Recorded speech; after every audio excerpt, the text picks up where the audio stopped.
जय सनातन धर्म की प्रिय दर्शकों, आप सभी का स्वागत है हमारे इस यूट्यूब चैनल पर। दर्शकों, जब बात सनातन की होती है तो लोगों को लगता है कि सनातन का मतलब कोई धर्म विशेष है या कोई क्रियाओं से है। लेकिन सनातन का मतलब ही ये होता है कि जो सृष्टि का सार्वभौमिक सत्य है, उस सत्य को जानना, उस सत्य की स्थापना, उस सत्य से संबंधित सारे प्रमाण, ये सब कुछ सनातन के अंतर्गत आते हैं। ऐसे में अगर आपने मेरे कई वीडियो पुराने देखे होंगे तो उसमें मैंने आपसे कहा है कि सृष्टि का जो तीसरा आयाम होता है, थर्ड एलिमेंट जो होता है, वो मंगल होता है। और इस मंगल के एलिमेंट से ही इस संसार के अंदर हर चीज की उत्पत्ति होती है। यानी पहाड़, नदियां, पेड़ पौधे, जीव जंतु, ये सभी उस थर्ड आयाम के अंदर आते हैं। ऐसे में यदि संसार के अंदर थर्ड आयाम के अंदर ये सब कुछ चीजें बनी हैं, हमारा शरीर भी उसके अंदर बना है, यानी हमारे शरीर के निर्माण के अंदर इस थर्ड आयाम की बहुत बड़ी विशेषता है। हमारे शरीर का निर्माण भी तीसरे आयाम की ही देन है। ऐसे में जब ये तीसरा आयाम हम देखते हैं कि हमारा शरीर है, तो इस तीसरे आयाम का भी एक बहुत बड़ा विस्तार है। अगर हमारा ये शरीर है तो इसमें रोग भी लग सकते हैं, तो उन रोग को ठीक करने का साधन क्या है? ये शरीर हष्ट पुष्ट कैसे रहे, इस शरीर की पूर्ति कैसे हो, इस शरीर की आवश्यकताएं कैसे पूरी हो, इसकी व्यवस्था भी तो ऊपर वाला कहीं ना कहीं से करेगा। इसीलिए तीसरे आयाम को भी इस तरह से एक दूसरे के साथ कनेक्ट किया गया है कि वनस्पति से हमारी जरूरतें पूरी होती हैं, हम वनस्पति की पालना करते हैं, उसकी रक्षा करते हैं, जीव जंतुओं की रक्षा करते हैं। यानी एक ऐसा क्रम है जो एक दूसरे के साथ में इस तरह से काम करता है कि जियो और जीने दो की भावना यहां पर चरितार्थ होती है। यानी हम प्रकृति के लिए काम करते हैं और प्रकृति हमारे लिए काम करती है। लेकिन इस तीसरे आयाम का ही विस्तार है आयुर्वेद। यानी यदि बीमार पड़ेगा तो उसको चिकित्सा के लिए कहां जाने की आवश्यकता होगी? तो यहीं पर हमारी वनस्पतियां, हमारे पेड़ पौधे और दूसरी चीजें हमारे इस शरीर को ठीक करने की सारी क्षमताएं रखती है। और इसी ज्ञान को हमारे वेदों के अंदर आयुर्वेद के रूप में हमारे सामने रखा गया। ये हमारे तीसरे आयाम का विस्तार है।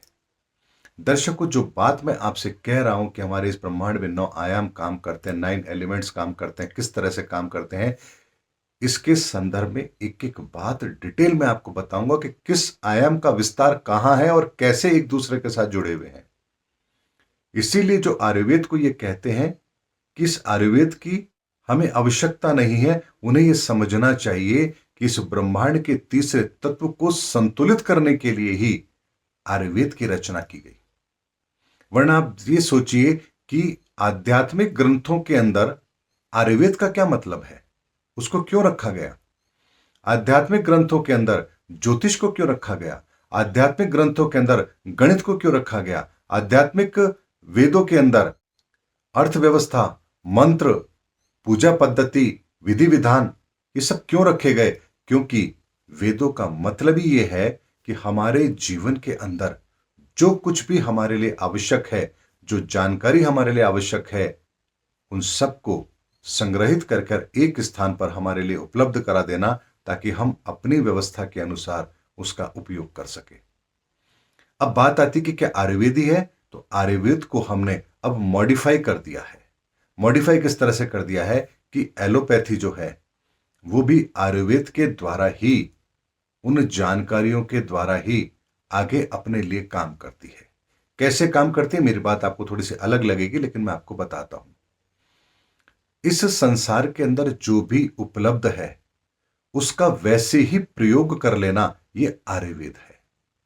जैसे आपके शरीर में कैल्शियम की कमी है, आप गाजर खा लीजिए, या जहां भी, जिस फल में भी, जिस पेड़ पौधे में, जिस भी वनस्पति के अंदर कैल्शियम की उपलब्धता है, आप उसको खाइए, आपका शरीर उसमें से कैल्शियम ले लेगा। लेकिन एलोपैथी क्या कहती है? वो कहती है कि अगर आपके अंदर आयरन की कमी है तो आप गाजर क्यों खाएं, या कैल्शियम की कमी है तो आप एक चीज क्यों लें? आपको हम कैल्शियम ही इसमें से निकाल करके टैबलेट फॉर्म में दे देते हैं, आप तो केवल वही ले लीजिए, उसी से आपकी पूर्ति हो जाएगी। तो ये एक, उन्होंने एक स्टेप आगे जाकर के काम करना आरंभ किया। यानी व्यक्ति की परेशानी को थोड़ा और आसान बनाने के लिए उन्होंने इस चीज का प्रयोग किया। लेकिन उससे भी आगे होम्योपैथी के अंदर उन्होंने कहा कि आप अगर कैल्शियम भी ले रहे हो डायरेक्टली तो ये भी आपके लिए कहीं ना कहीं साइड इफेक्ट जरूर करेगा।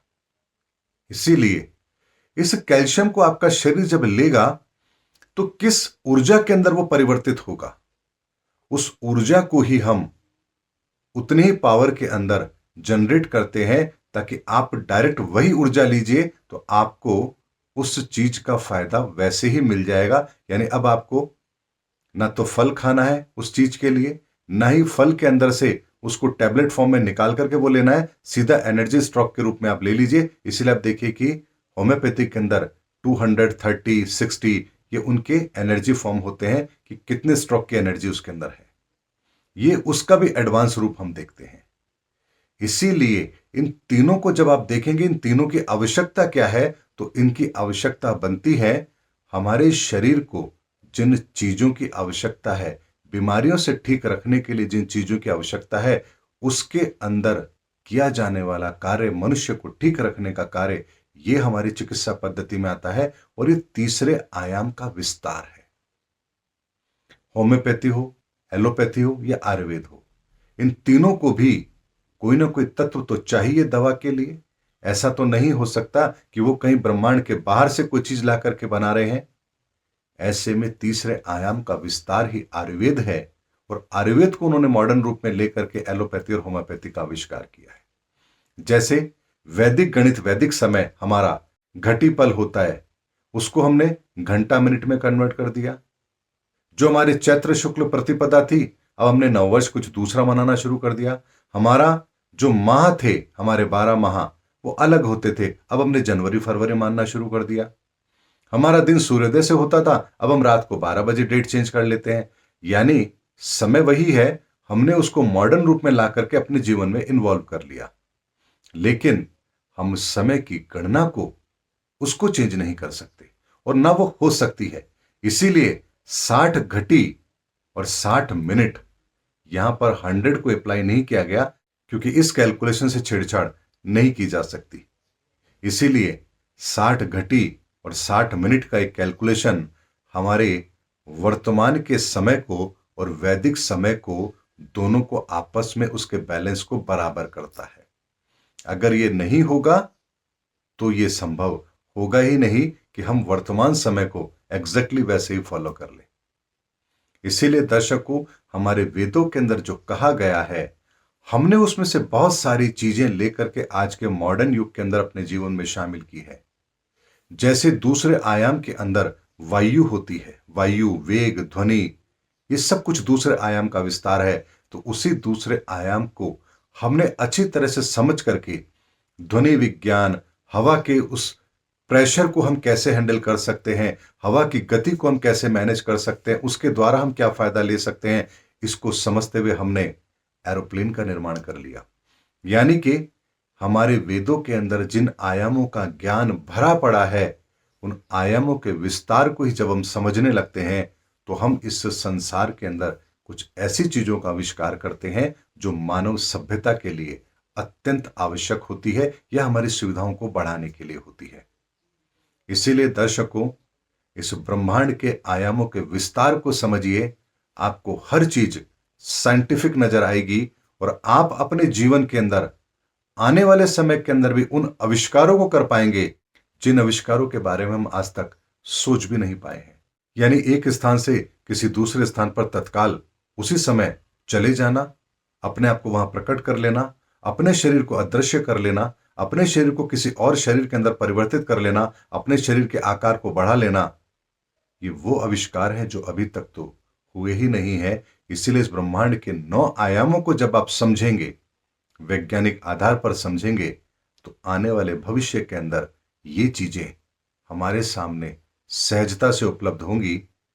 इसीलिए आध्यात्म को, हमारे इस धार्मिक शास्त्र ग्रंथों को और सनातन को छोटा समझने की गलती मत करना। सनातन है तो सब कुछ है, सनातन नहीं है तो कुछ भी नहीं है। इसीलिए सनातन की गहराई, इसके विस्तार और इसके प्रभाव और इसकी उपस्थिति और इसका हमारे जीवन में क्या रोल है, इसको समझ लीजिए। आपको इस संसार की सारी समस्याओं का समाधान चुटकी बजाते नजर आएगा। इसीलिए सनातन को समझिए। सनातन वो नहीं है जितनी छोटी बुद्धि से हम समझ रहे हैं। सनातन वो है जो इस संसार को उत्पन्न करने की, उसको चलाने की और इसके अनंत काल तक इसके साथ रहने की क्षमता रखता है। इसीलिए सनातन को छोटा समझने की या किसी क्रिया में समाहित करने की गलती मत करना। मिलेंगे अगले वीडियो के अंदर, तब तक के लिए जय हिंद, जय भारत, जय सनातन धर्म।